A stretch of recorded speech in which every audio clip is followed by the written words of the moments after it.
बच्चों, कैसे हैं आप सब? आशा करती हूँ आप सब अच्छे होंगे।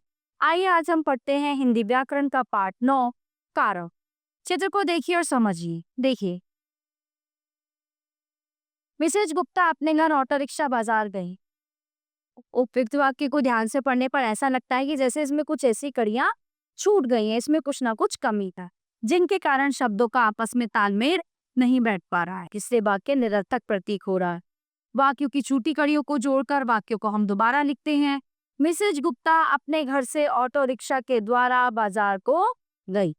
तो उपयुक्त वाक्य में मिसेज गुप्ता, घर, ऑटो रिक्शा आदि संज्ञा शब्दों का संबंध हो गई क्रिया शब्द से जुड़ा है।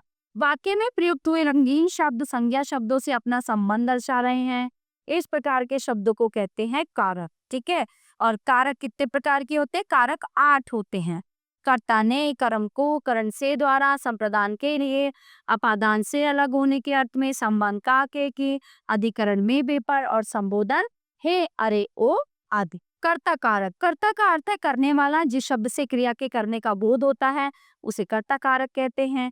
इस कारक चिन्ह हैं, जैसे आयुष ने कहानी लिखी। और कारक चिन्ह कभी कर्ता के साथ प्रयुक्त होता है और कभी कर्ता के साथ प्रयुक्त नहीं होता है, जैसे कनक ने गाना गाया, कनक गाना गाती है।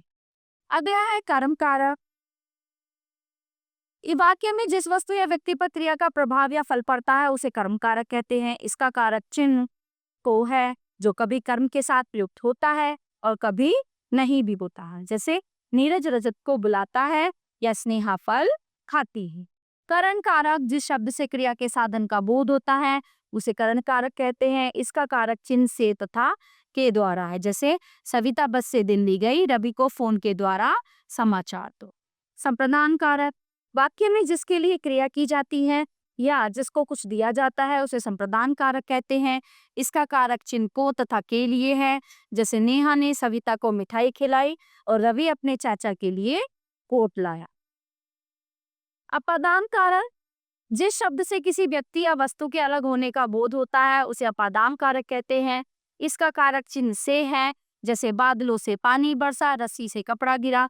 संबंध कारक संज्ञा या सर्वनाम के जिस रूप से उसका संबंध किसी अन्य वस्तु से ज्ञात हो उसे संबंध कारक कहते हैं। इसका कारक चिन्ह का, की, के, रा, रे, री, रे, नानी, ने, ये है।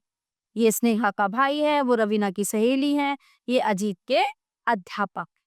और अन्य उदाहरण भी यहाँ पे दिए हुए हैं जिसको आप पढ़ सकते।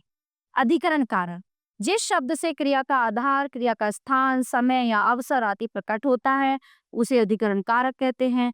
इसके कारक चिन्ह में व्यापार, जैसे मैदान में बच्चे खेल रहे हैं और लड़का छत पर टहल रहा है।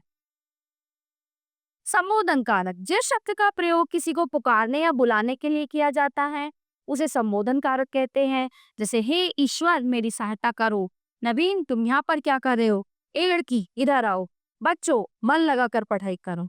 ठीक है। इस तरह से प्यारे बच्चों, ये था हमारा पाठ कारक। आशा करती हूँ आपको बहुत अच्छे से समझ आया होगा। मिलते हैं अगली कक्षा में। धन्यवाद।